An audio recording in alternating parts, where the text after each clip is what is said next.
I'm very human, and for this week's tutorial, I want to talk about texture, specifically in electronic music. Texture can take your tracks from this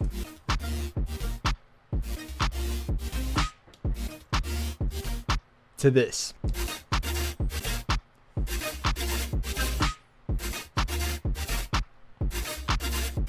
The reason I think texturing is one of the most important aspects of producing electronic music is because, to me, texture is what keeps the listener interested. Whether that be fills at the end of 8-bar phrases, or the way that you can get your sounds to have different timbres. So, in this track, for example, I have multiple vocoder sections that are taking from this other group, it's grabbing those chords, and I'm running through it a very strange sound, basically. So I have these growls, then I have all this melodic and harmonic stuff. That's all being sent here.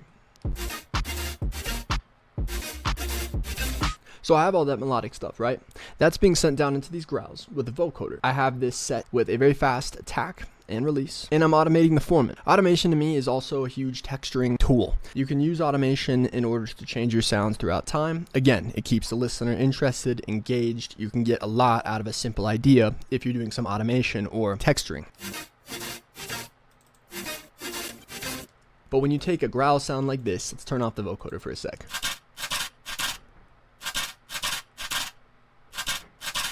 It's almost not tonal. It doesn't have, it's like very white noisy what I've gotten going on with this sound. A lot of it is this high shelf right here. A lot of it is the sound design inside of Serum. If we were to take a look, it's basically white noise. But you turn this back on.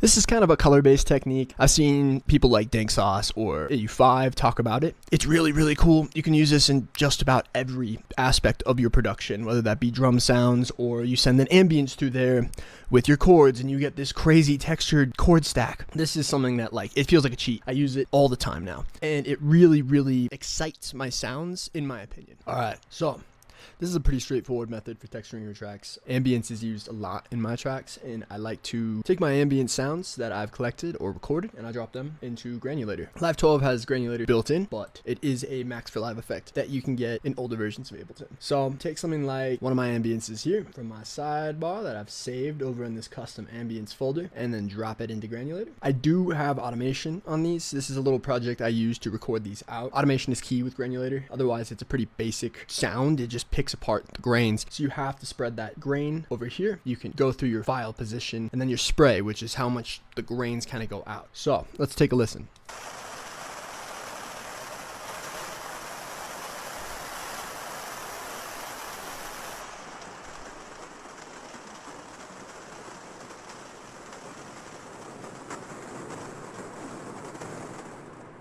Not sure if you saw it, but it is dancing around this file, picking different spots to create the granulation. Let's grab a different sound.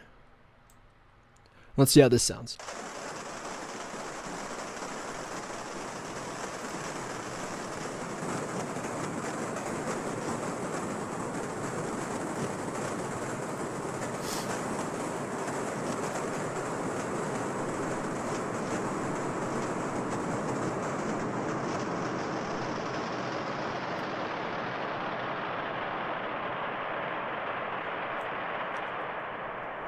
Pretty interesting. One of the things I like to do when I am recording this is to go through and add a few different effects on top. Obviously, reverb's going to help those spray sounds kind of be ambient a little bit more. A little bit of erosion. I like that sine feature because it adds some of that high end, especially when I'm kind of taking it away. It gives it a little bit of that underwater feeling, that Drake sound. That is a sound that 40 used to talk about, where he would essentially lower the bitrate and cut out that high end, that kind of those bits that you hear. That's one of the ways that I can get a very ambient, very alive sound. Alright, so one of the most important texturing things that I like to do in my tracks, on top of everything else in this video, are fills. So, as you can see at the end of each of these little phrases, I have a fill. This fill was generated by another method that's in one of my videos in the past. It's sort of a quick way to automate a bunch of texturing and weird sound effects out of single one-shots. I record these out, I save them over into these folders. Folders are really helpful for me And doing this is a good way to prep for when I really am feeling creative. I already have all these crazy complex sounds, they've been made. And on days when I'm not feeling creative, I'm able to get something done. It really helps me because then I can focus on the composition. And I already have these fills that I can just cut in. Let's take a listen here. I'm going to go without the fills.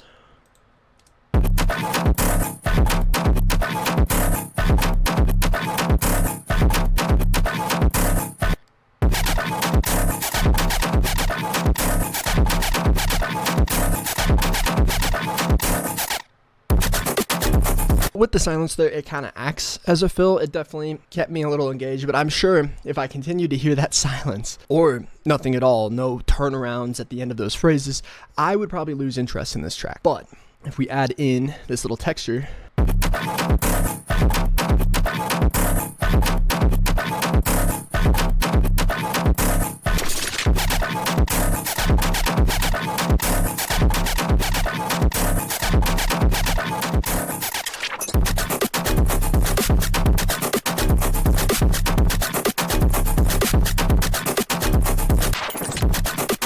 yeah, I mean, that changes everything for me personally. This was pretty easy to make. Like I said, I recorded out a large audio file. Then I took that audio file. Let's go over here to custom textures. So that would sound like this. Little abrasive, little much. I have a bunch of these. I mean, I've spent a lot of time recording them out. So, I'd pick one that I felt like actually worked with this track. I will take this. I would just grab the section I want. Then I will move this over, grab the section I want, so on and so forth at each fill spot. If I don't like the sound, I'll pick a different one from that huge file over here, and boom, I have fills. I can use things like drum fills or any other regular type of fill. There's really no rules with it, honestly. I like these types of sounds. They're just different.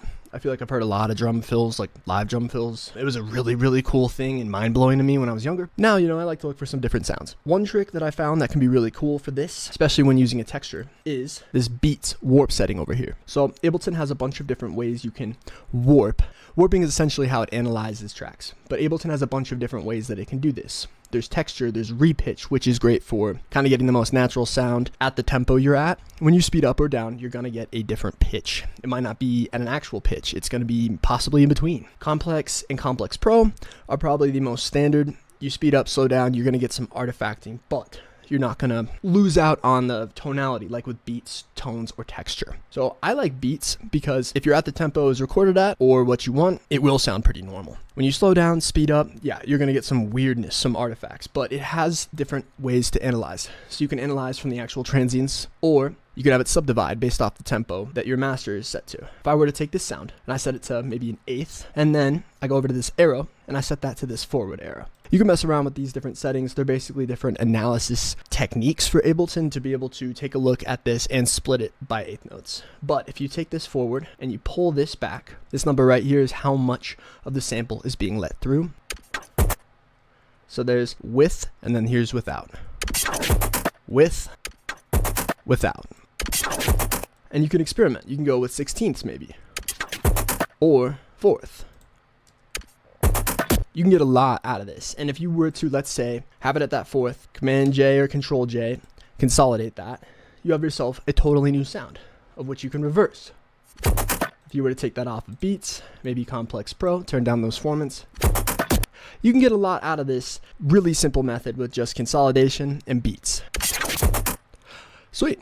So last thing I want to talk about, and I think this is something that a lot of producers don't really get right away, are the types of texturing that can help keep the track moving. So fills are one of those, and I find that having those in there is a really great way to keep the listener engaged, keep them really feeling that one when it comes back around. But adding things like uplifters, impacts, all that kind of jazz throughout at each of the transition points. So yes, there's the obvious like, oh, I'm making a big drop, gotta have an uplifter. Any sort of transition, whether that be, from your main intro point to the kind of introductory verse, or from your drop into a breakdown point. For example, I have this right here.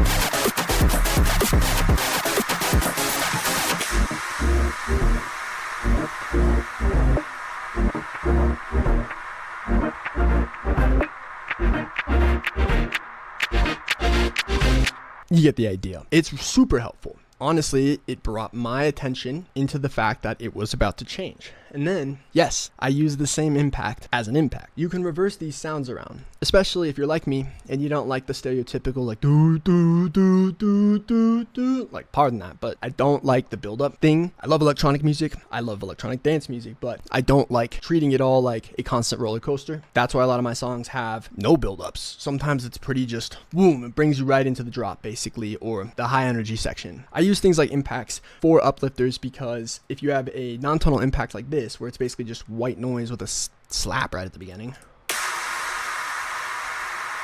it's really easy to just flip that around and you get this nice kind of like a sweep, you know. If you have ever messed with Pioneer DJ gear, there's that noise sweep kind of sound. This is essentially that, except I have control over it. This track's a little weird because I did take 2 songs that I made. One of them that I just didn't know where to take, and the other one was kind of boring to me, and I just mashed them together. They are the same key. It's a little abrupt. I like it personally. To each their own. With this track also, if you notice, I have them as just the audio tracks. Yeah, they've been pre-mastered. This is an easier way for me to work, especially when doing stuff like fills or combining tracks. I can just work with a 2-track. I can get them matched for mastering. I can also add effects like this and really just mix over top, do a little bit of EQ, a little bit of combination, and voila. Keeps my mind decluttered. Helps me just kind of finish a song too.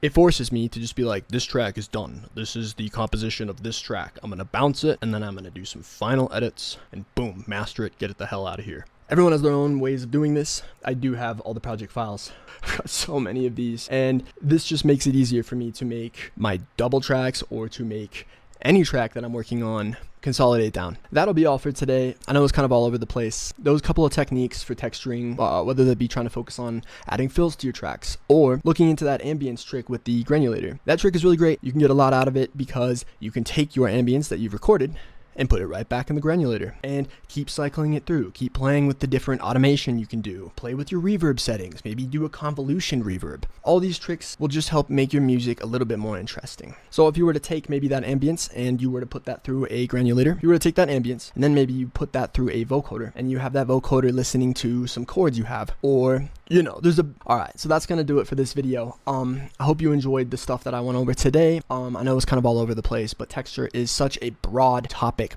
and it can apply in so many different ways for so many different types of music. And electronic music keeps the listener interested. We make a lot of music that kind of just chugs along, and that's good for dancing, but it can get very, very boring very fast. And if you do things like fills, or you go through and you automate your synths to kind of change over time. Think how deadmau5 always does the open filter type of synth. Super simple, but that's texture to me. Also, that vocoder trick is heavenly.